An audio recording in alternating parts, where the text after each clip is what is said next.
Hi, everybody. Welcome to Gamers Chair, the show where we help provide you with the tools to adjust to the game of life. My name is Ed, and I am joined today by Ben, who is the Secretary and Comms Chair of NYC Gamers. Hi, Ben. Hello, How are you doing today? I'm okay. That's okay. That's actually more than okay. That's pretty great. In case you guys don't know, NYC Gamers is a fantastic organization based out of NYC, but that doesn't mean that you have to be in NYC or even New York alone to be a part of it. Their motto, which I think is great, is the Y in Gamer stands for You Belong. And Ben, would you mind expanding on that for a bit? So, yeah, the word gamer is somewhat inherently, very specific and is often used by primarily gay men. And so we wanted to turn it into something that was a lot more inclusive and, literally includes everybody. So, hashtag you belong, everybody belongs in NYCG, no matter what. Yeah, it makes perfect sense. Even when presenting this show idea to some of my friends, a lot of them brought up the idea that is this just for male homosexuals or is this open up to everyone? And I did want to express, I wanted to stress that this is open to everybody, allies included, anybody and everybody, because gaming as a general, a gaming without the Y and gaming with the Y, should be about and for everybody, in my opinion. It's awesome. So, Ben, what was your gaming journey before finding your place at NYC Gamers? I have been playing video games ever since I could feasibly press buttons on a controller, and that controller was a Sega Genesis. My dad was obsessed with Sonic the Hedgehog, and then I became obsessed with Sonic the Hedgehog, and so since then I've been playing games forever. That's awesome. Yeah, so I did all the things that you would expect from a young gay boy to do while, growing up with video games. I either always played as the girl character, picked the girl in Pokemon, I did the same thing. or in like a character creator, I'd make a really attractive man to play as in the character creator, or just another really saucy woman. And I think that. Yeah, it makes sense. Through video games, you definitely can express your identity and find new ways to own it in certain ways. Whether it's something that you identify with or something you would just like to look at every now and then. It's nice to and so I guess, that. yeah. And so I guess I didn't know that I was looking for a way to sort of make the gaming world more open until I found out that there were organizations who were doing that. And so I met a couple people through just a personal Discord, and I found out that one of them was a member of NYC Gamers. And I was like, oh cool, what's that? And so, I was given the whole thing about what we are, what they were, what they did. And I was thinking to myself, throughout all my time, playing games, I never, it was always in the back of my mind that games are not super inclusive even to today. There isn't a lot. And I was taking the crumbs that a lot of developers were giving me and being like, wow, this is amazing. And I think learning about more organizations that do work to promote inclusivity in gaming made me realize how much we don't actually have that much. And so I was like, I want to do that. I want to be able to help give more people the experiences that I had in gaming that I enjoyed, and I want more of that. And I want even more than just that. I want more intentionality behind it. It's one thing to be able to, you romance every character regardless of gender, and then it's another thing to actually have the characters have their own sexualities. Things Right. like that. And so I was Finding your own reflection within Yeah. video games, or finding your Yeah. own sense of belonging in the community. Yes. Now, before you joined NYC Gamers, did you feel like there were any hurdles or obstacles that you encountered as a gamer with any of the video games that you were trying to play or even connect with other people? Um, so as someone who plays a lot of single-player games, I'm not much of a multiplayer game person, mostly just due to internet. I was just finding that there were so many times where there was a great opportunity for a queer story that either never happened or was there like a blink and you miss it. I remember playing The Last of Us not too long ago, and it's a very good game, but there are also a lot of blink and you miss it queer moments where it's kind of just like, ooh, hint, ooh, hint.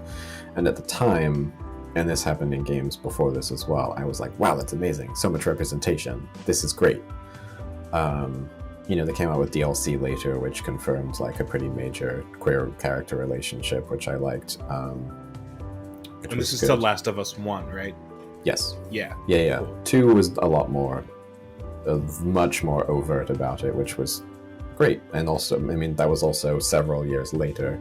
Mm-hmm. But I remember in sort of those years before that, I would, like I mentioned earlier, I feel like I would receive like crumbs of representation, and because there wasn't anything else, those crumbs were sort of interpreted into myself as like a full meal. Just these little tiny things you can do, oh, there's one male character that you can romance as the male protagonist in, X video game. If there was a time where if you picked a female character, when you could pick male or female for the protagonist, you could still pursue female on female relationships. But that was mostly, it almost seemed like a laziness on the programmer, on the developer's part, to not put a block on it or anything. Yeah. I feel like Bully was one of the few instances where they purposefully put homosexual relations within the game. Yeah. I always bring up Dragon Age as my example of this because I've only played Dragon Age Inquisition. It's one of my favorite games. I remember learning that in early Dragon Quest games, Dragon Age, you could play right, those are two very different franchises, but yeah. Dragon Age, mm-hmm. You could essentially romance every character regardless of race, gender, and so that was great for the time, and I do think that was pretty cool of them to be able to sort of have these things in the game. But like kind of like Skyrim, it was a bit surface level where it would sort of be relegated to a few text boxes or something. And then I remember playing Dragon Age Inquisition, and that was one of the first games I'd played where characters had their own realized identities. There was a gay character. You could only romance him if you were playing a male protagonist. There was a pansexual character who you could romance regardless. There was a lesbian character who you could only romance as a female protagonist. So they were really making a point to it and making it stick. And it actually came up in the story. These relationships that you would make with the characters were affected by things that were happening. That's awesome. And so I was so impressed because I was like, well, and when I look back, being able to romance everybody no matter what was really great, but at the same time, it kind of flattened everyone's characters. Whereas in Inquisition, it made it feel like such a real lived-in world. And I remember thinking that was absolutely incredible. That does sound pretty awesome. While you were talking, I was looking up some of the dates just because as a filmmaker, I have noticed a lot of content after 2015, after the Supreme Court legalized gay marriage nationwide. I felt like there was more courage and more outlets for LGBTQ plus voices to make themselves heard, to find the representation, and for others to find their own representation in media, for the audience members to find the representation in media. And so I was looking at The Last of Us and Dragon Age Inquisition. The Last of Us came out in 2013. Dragon Age Inquisition came out in 2014. The Last of Us DLC that you mentioned came out February 2014. Really? Even Was it that long though, ago? Oh yeah, my god. I mean the Last of Us remastered came out like 2 years ago, so it seems like it's still pretty fresh. Or 2 years before Last of Us Part 2 came out, which I think is a year ago. The time is quite crazy to think about, but it is. I don't want to say it's understandable as to why some companies might have felt like they needed to leave crumbs beforehand. I will say that the courage of some of the video game developers who, well before things seemed like they would be kosher or seemed like it was going towards the mainstream, that they put in these crumbs or that they put in these blatant things. I do think that's great because they obviously have built us up and games as well for more, which is pretty dope. Yeah, and I mean, there's something to be said about the fact that, like, there are more conservative people who would get a whiff of those crumbs and be like, oh my god, that's terrible. This game is promoting a horrible lifestyle. And it's like, this little thing that you can do in the game is sparking this kind of reaction. So, like, they were crumbs, but they did, they still made reaction. Oh yeah, they still made enough ripple so that others could make waves after the fact. Yeah, and now we have The Last of Us 2 with a very overt queer relationship that lasts through the entire game, which still garnered its own waves or pushback in its own way. Still not warranted, but it still stood up against that.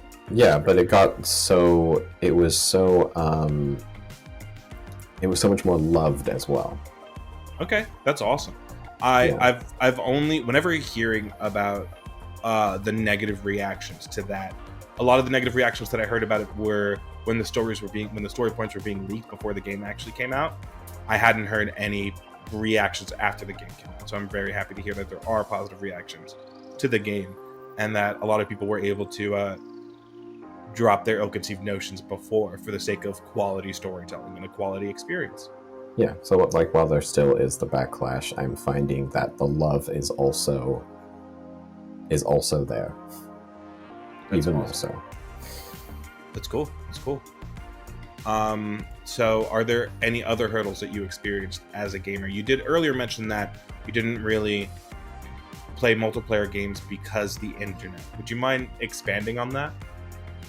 Well, one, internet connection is not always good. But I kind of avoided multiplayer games because whenever I'd play a multiplayer game, and it was usually with strangers, they would just be horrible. I just avoided online spaces because I just didn't have the energy to put up with being harassed by, I was playing Team Fortress 2 years ago, and I was playing as the sniper, and for the entire game I was being berated at how horrible of a job that I was doing, and I thought I was doing fine, and I was like, I don't know what to say. There are some people that just can't quite separate how their performance and their results of a game are independent or aren't as dependent on their teammates.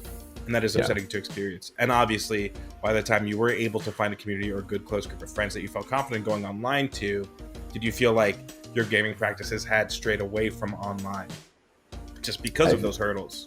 I feel like I spent such a long time away from multiplayer games that whenever there is a cool, new, interesting multiplayer game announced, I'm usually just like, maybe not. I feel because there's always just that, and forbid that I would ever be openly queer in an online space back in the 2000s and the early 2010s. Oh yeah, because then you're more likely to find those trolls and haters in that kind of public space. Mm-hmm. And you can't really play online while you're muted because then you're not able to communicate and you're probably going to lose. You're going to feel like you're playing alone when you should be with a team. And feeling alone when you're with people is the worst kind of loneliness that anyone could experience. And that sucks. Not fun. So through all of those hardships, through recognizing that you've only accepted those crumbs from developers and storytellers as full course meals, did all of that help inspire you to join NYC Gaymers? Did NYC Gaymers have resources that helped you open your eyes to better storytelling, other forms of storytelling, or even as you mentioned before in the Facebook group, there were posts and forums dedicated to looking for players to join me in X game or to do Y thing. Did Yeah, was that inspiration like and rampant there from the beginning? I think going with the crumbs as representation idea, making more friends in queer spaces and joining NYCG also really opened me up to the fact that my experience with gaming is very different to a lot of other people. I do not hold a lot of marginalized identities, and I know people who do. And so my experience of queerness in gaming is relative to my experience as a queer person and also as a white person. And so I've made friends with a lot more trans individuals, a lot more PSC individuals, a lot more non-binary and gender non-conforming individuals who have such a different experience of gaming and what you can do in gaming, because I didn't think there was much for me to see in gaming. There was even less to see. Like, you have character creators that only have like 3 skin color options.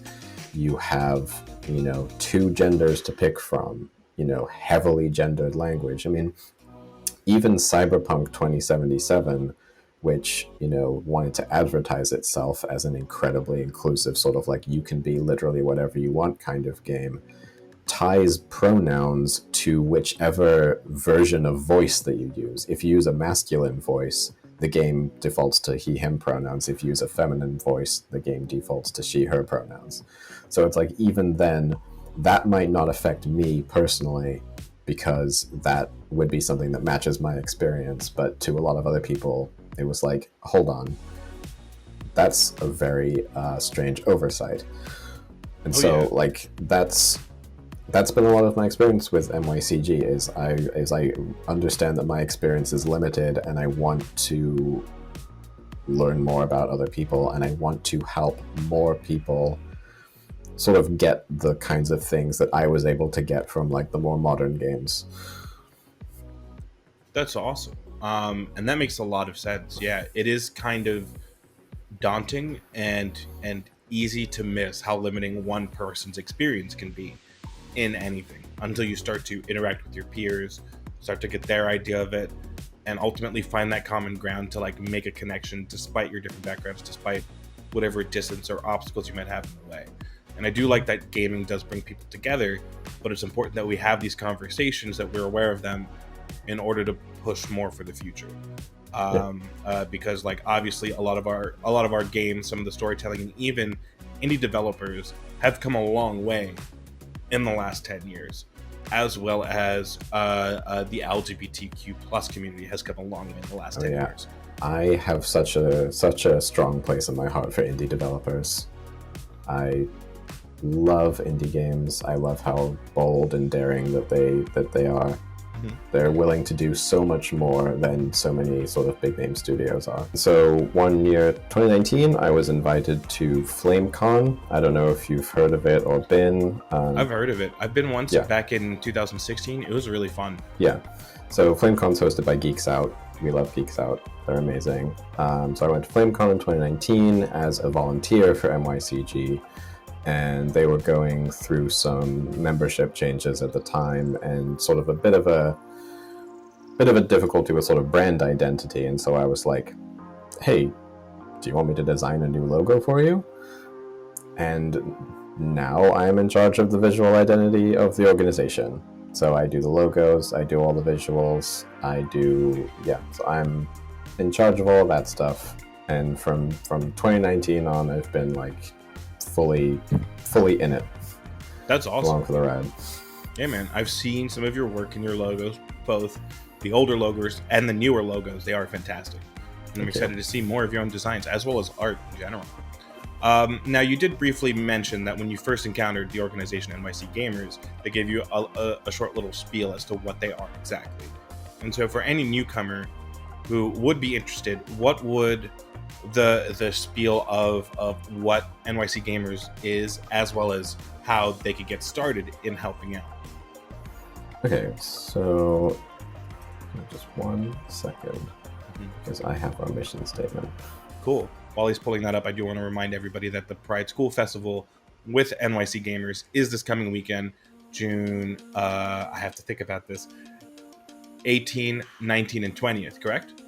And it's all completely virtual on Discord. Cool. Yep. We will have more details later on in the episode. Just a heads up now to you guys at home to put this on your calendar in case it isn't already.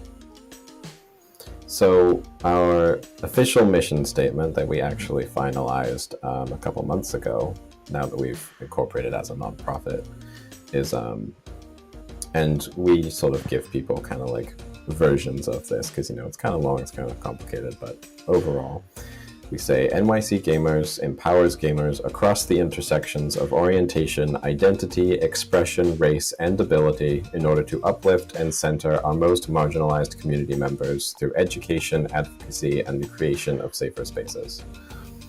And so a big thing that we do at NYCG is we do deliberately want to focus on those more marginalized members of our communities.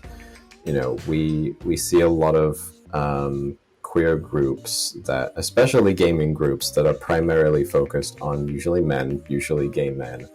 And we want to make a point to include more, you know, trans, more non-binary representation, more POC representation. And we're really looking to uplift those aspects of our community, as well as everybody else.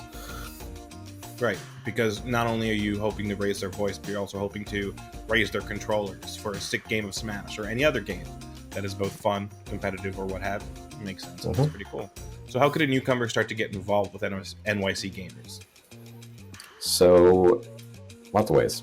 We have a community Discord, which is totally available for anybody to join. We got a lot of people coming to our Facebook group. We can post memes, you know, talk about inclusion in gaming. We can post articles, you know, because there's all sorts of things happening every single day. And also, it's not just video games. Like when we say gamers, we really mean everything. We mean people who play video games. We mean people who play tabletop games, Dungeons and Dragons, board games. If you play Mahjong, if you play Solitaire, you know, you're a gamer. Like, we really do mean absolutely everybody. And it's not just, at least from my experiences of the Facebook group, because I've been part of the Facebook group for 2 years now, it's not just on gaming, board games, tabletop games, but it could be other things that are quite outside the gaming community, but can still be enjoyed by members of the gaming community, such as anime, or other forms of media as well. I have seen threads about people's favorite animes, what new animes to pick up, as well as people looking for friends to join their squad in video games, or for local members for D&D or other tabletop games. Yeah, and in our Discord server, we do have channels for that as well. So we have different channels for some different games where people can come together and be like, hey, anyone want to join me for a raid in Final Fantasy XIV? Or, hey, I'm thinking of running a campaign in, you know, this tabletop genre. Would anybody be interested in joining? We have Among Us nights every Monday, where we'll get together and play Among Us, and it's fun. Yeah, that's nice. Yeah, so like we're all over the internet. Before 2020, we were also doing a lot of in-person events. The in-person events were most of the time in New York or like Philly. We've been to PAX. There's a bar called Wonderville where we did a couple events with them. That was really fun. They're like a bar / arcade, and all of their arcade units are indie games. Ooh. You made by like local developers, and so we love going there. Yeah, and we love going there. Super hoping to go back soon. Yeah, we're all over the place. I believe it, dude. Are there any talks of in-person events in the near future, or is that still up in the air? Not sure. Definitely still doing a lot of virtual stuff. We're gonna be working with Geeks Out in producing FlameCon in whatever capacity that ends up being. So as of now, unsure. Really hoping to get it back out there soon. Yeah, man. I hope you guys get back out there soon as well. I definitely love some of the events that I saw in the past, and I'm looking for more. Speaking of events, as we touched on briefly earlier, you guys have the Pride School Festival coming up this weekend. Yep. Yeah, and that should be a lot of fun. It is an all virtual festival event with a panel scheduled. And Ben, what else can you tell me about the event while I try to pull it up now? So this is our second annual virtual convention. It is called Pride School Festival Turbo Edition because it is bigger and better than the first one, and there are more playable characters. Ah, yes, perfect for a Turbo Edition. So yeah, so we've got panels going all weekend. We have imagine you were at a physical convention and you'd go to like Artists Alley and there would be a bunch of people with booths. We're doing kind of a similar thing where each person who has a booth is basically their own channel in the server. And so maybe they'll have like a voice channel, or maybe it's basically like running a booth, but on the internet. That's really cool. That's really cool. Obviously it'll be up to the artist as to like how their vendor platforms go from there. That's awesome, because I always love checking out artist alleys at conventions. It'd be great to be able to scroll through them pretty easily. And we've got an artist alley you can scroll through. You don't even have to walk. Yeah, that's awesome. Yeah, we've got people who maybe streaming. We're going to have a Pokemon tournament going throughout the event as well. Cool. We're going to have RPG games, so like board games made by queer creators. Basically going to be running their games at different times throughout the event, and that should be super fun. That is awesome. Are there ways that people could still sign up for some of these tournaments now, or are they all locked in? Cool. How can they do that? You do have to be registered as an attendee on Eventbrite in order to sign up for the games, but we do have a form for signing up for the RPG games, and we are going to I believe the person who is running the Pokemon tournament, they use a program called, I believe it's called Challenge. And so that will be the way that you do the Pokemon tournament. And I believe that is our third Pokemon tournament of our gym challenge series so far. Okay. So people would go through the websites to register, and after registering through Eventbrite, they'll be able to find the other forms needed for these tournaments and other stuff. Cool. You can join even during the event. You're going to be able to register to come in like until the event is over. Oh, that's awesome. I did register the other day because once I read the first 3 panels, I was 100% down. I am a fan of themes and puns as well.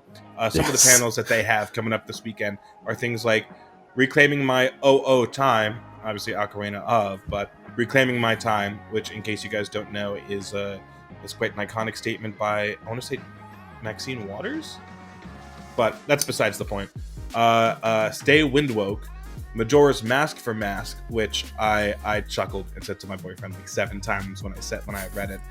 Twilight Positivity, and A Kink Between Worlds. Obviously, it is very heavily Legend of Zelda themed, but it's understandable because most Legend of Zelda games, though they follow a similar formula to each other, the hero's journey, which is another formula they follow, can coincide with identity development and can really empower you as a gamer into thinking that you are the hero of whatever installment of the game you are the hero of. And that's cool. And of course, you're going to be in the first panel, the Legend of #YouBelong. Yes, all the board members of NYCG are going to have the sort of introductory panel to the event. I myself will not be in any of the other panels, but a few of us on the board are going to be dotted around in different ones over the course of the event. Cool. And you'll also be still involved with the festival, just not in the panel, obviously. I will in be some there. Of the panels. Yeah. I will be there via cellular telephone. Dope. Awesome. As will I. And so can you if you go on to gaymers.nyc/events and pre-register there, or even register during the event in case you forget to or don't get the chance to until the actual event happens. It's awesome. And you can also go to any of our socials, and we have links all over our socials, Twitter, Instagram. We have a link tree. It is so easy to find wherever Cool. you need to go. And I will be displaying the link tree or whatever most basic website right here. Cool. And this is your second Pride Festival. You guys had a Pride Festival last year. Was it also Yes. digital? Obviously, because of the pandemic. Yes, the idea to do it came around very close to us actually pulling the event off, and it was quite the feat, but we did it, and people really liked it, and so we got such a surprising response to the first one, despite how kind of like quick it all happened, and so we were like, we are absolutely doing this again next year, with months of planning. And would you say those months of planning paid off at this point? That's yeah. awesome. We've had so much more time to get everything working really so much better. We've had a bunch of organizations really, really generous who have sponsored us, and they've given us the ability to, one, pull off this event, and also, be able to offer booth space for free.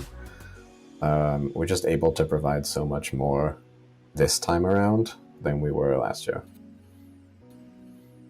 What's your favorite indie game that you're playing now, or the last one that you beat? Oh God, don't ask me that question. Okay. The one that I can think of from very recent memory is called A Night in the Woods. It's a really beautiful game, and so it's about this character. So all the characters are animals. It's about this character. She's a cat. She drops out of college and she comes back to her hometown. And over the course of the game, you learn why she came back and what's going on. And it's very emotional. And there are like a ton of queer characters in the game. There is awesome. Her best friend has a boyfriend and they live together and they are like constantly talking about how much they love each other. And there are a couple other like little queer characters dotted around who aren't necessarily a part of the story, but they very much live in the world and take up space in the world. That's awesome. Such a fun little game. Yeah, and that almost play A Night in the Woods. What was that? Play A Night in the Woods. Oh, okay, Night in the Woods, cool. And that almost like reflects the world that you see around you. To see all these people, different representations, like littered in the world. It's not necessarily the forefront of it; they're just living their lives. And that's pretty cool. What platform? They exist. What platform is Night in the Woods on? I think it's on everything. That's cool. I played it on Nintendo Switch. Cool. I'll definitely try to pick it up on my Switch soon. So how can you say has NYC Gaymers? We did talk about this briefly in the past, but have you experienced how NYCG has helped other people, not just yourself, into opening your eyes? Has it helped you in finding any kind of closer group of friends that you might be able to play an online game with at all? Yeah, making more friends in queer spaces, making friends in NYCG. Like you said, games bring people together. And as much as, I or someone else might be super into single player games, there is nothing quite like getting together and beating each other up in Smash Bros. Like, I feel that it is so important to have not only just people to play with, but a community to rely on and play games with. It's true. And it's helped me, and it's helped me, and what we want to do at NYCG is give that to everybody as much as we can. We're in the business of creating a community, a really, really strong community. Yeah, and it's very helpful that you're able to make that space for people to congregate, to connect, because it could be very hard for some of us to take those first few steps to connect with others, to throw ourselves out there and introduce ourselves to a stranger, because there's always that little doorway, that past the point of no return, where you don't know what's gonna happen once you reveal yourself to someone, or once someone gets to know you, let alone once you get to know someone else. Yeah, we're always about challenging ourselves and others to be brave, learn new things, be open to new experiences and new viewpoints, and everything is a learning opportunity. Mhm. Every conversation that you have with somebody, you'll learn something new, and then we all play games together, and that is one thing that we all have in common. Is we all really like playing games. Oh yeah, and there's nothing wrong with playing games, especially good ones, and Yeah. with good people. I've actually enjoyed some pretty bad games with good people in the past. Oh, I played through the entirety of Sonic Boom: Rise of Lyric with a friend of mine. It was the worst game I've ever played, but let me tell you, I don't think I've had more fun. Sonic Boom is the one with the. It's the one that barely runs. Oh, okay. It's based off of like a Nickelodeon show. They made like a Nickelodeon show. It's the one Yikes.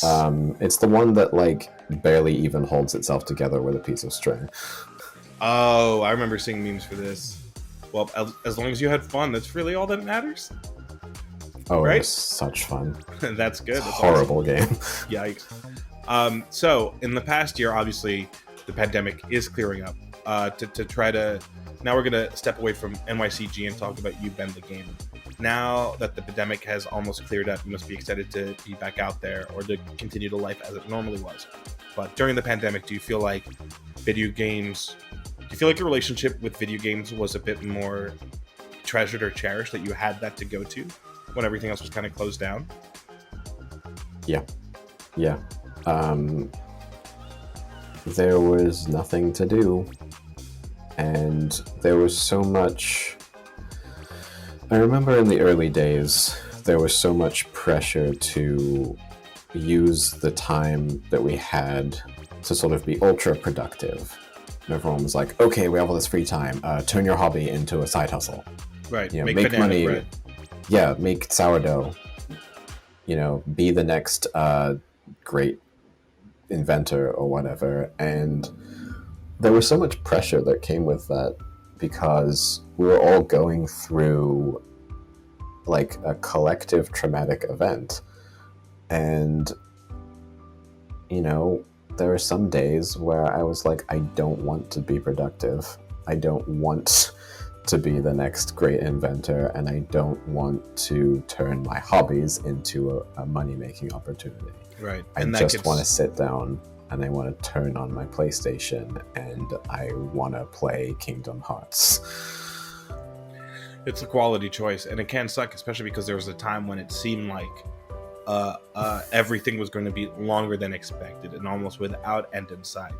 And that could really hamper or challenge your ability to seemingly quote unquote function, as one might think, like a productive member might function.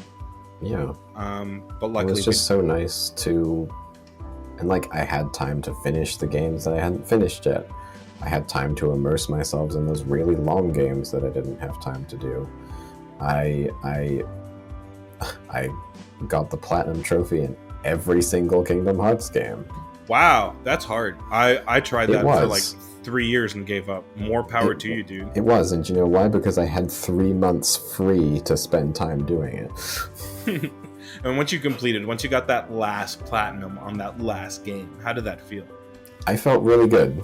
Like, I hadn't done anything to, better my monetary situation. I hadn't, solved the world's problems, but like I had fun and I felt accomplished doing something that I really enjoyed doing in a series that I really love. That's awesome. And that must have empowered you in a time that was like just filled with uncertainty. And yeah, it was a moment of like, cool, I did something difficult and, challenging and rewarding. Cool. And I had fun. What would you say was your most favorite game that you played in quarantine, or favorite gaming experience? Oh boy, I remember I replayed a bunch of stuff. Obviously I replayed the entire Kingdom Hearts series. Mm-hmm. What did I play that was new in 2020? I mean, there was Animal Crossing. Animal Crossing, of course, was like one of the that couldn't have come out at a better time.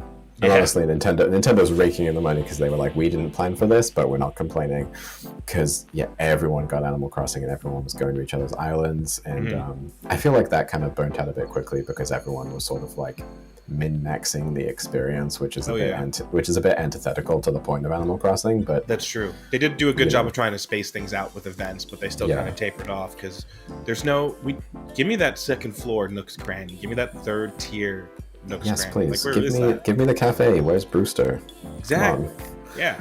But I remembered my favorite game that I played in 2020 was Final Fantasy VII Remake.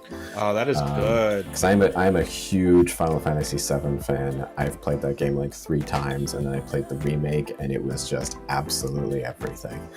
I cried. Like, it was great. Yeah, that was really good. You excited for part 2? Yeah. I haven't. In fact, I have the PS5 version loaded with the new the DLC story. So Nice. I gotta do that. Have you tried it out yet? Not yet, because I don't have any time. Because I'm getting ready for a virtual convention. Ooh, a virtual convention, you say? Sounds nifty. It is pretty nifty. Where could one find out more of that? You can go to, our website is gaymers.nyc. More specifically, if you want to look at the event, you can go to gaymers.nyc/PSF-2021, which will take you directly to the Eventbrite page, or you can go from our website. Mm-hmm. Twitter, Instagram, Facebook, official NYCG, Discord. I do not have the Discord invite link in my brain, but it is somewhere around there. If you can send it to me, I'll make sure that we show it on screen now. Awesome. And it is absolutely free to register. Oh, whoa. Hey! It's absolutely free to register. The only thing that people need is their email addresses and Discord names, correct? Yes. Yeah. Cool. And then you'll have access to a bunch of really cool art, a bunch of really smart and fantastic panels that they have lined up. And yeah, again, the link to the Discord is right here. There it is. Awesome, Ben. Yeah, there it is. Awesome, Ben. Thank you so much for coming by. But before you go, I want to ask if you remember this guy. I do remember that guy. We all wore them at PAX East. Nice. Do you remember when conventions were in person? I do. I almost... I was I'm at almost PAX East. intimidated by what conventions are now, having gone to them and then like being there. And yeah, I remember when you were going to PAX East, I was like, it was one of the few times that I was equally proud and jealous of another human being. We went to PAX East and everyone just breathed on each other. Yikes. I mean, it makes sense. I know. That's what crowds used to be like, shoulder to shoulder, shared oxygen. But yeah, I remember when you showed me this design and that these hoodies were available, I like jumped at the opportunity to do it. Even though I moved to Philly like a month later. Yes. Worth it. And that is it. That is now a vintage item. Yeah, because you guys have updated the logos now, right? We did. There are new logos, new colors. Everything's more like streamlined and it looks good and I love it. And I'm not just saying that because I made it. I mean, I took a look and I loved it, and I didn't even... I mean, I knew you made the designs, but I totally forgot that you made the designs when I ordered a tank top off there. So I'm And excited we for that to have a come. new store. We have a new merch store, spring.gaymers.nyc, if you want to buy a tank top Cool. or a water bottle or Nice. something else. Yeah, feel free to look it up, guys. It obviously goes to a good cause. And yeah, thank you so much for stopping by. Again, everybody, feel free to check out NYC Gaymers Pride School Festival this weekend, June. I have to think about the dates again. 18, 19, and 20th, right? Yep. Starts on Friday. Starts this Friday. Cool. Thanks again, Ben. Is there anything that you'd like to share before we part ways? Have a nice day. And remember that the Y in Gamer means you belong. That's beautiful. Thanks, guys. Thank you, everyone, for coming by. Remember, the Y in Gamers means you belong. I'm gonna tell that to everybody I see, every gamer I see for the next 2 months. I'm gonna make sure they know that. It's so nice. Thank you very much for stopping by, and have a wonderful, wonderful day. Maybe Bye, guys. Oh, yeah. You and the audience.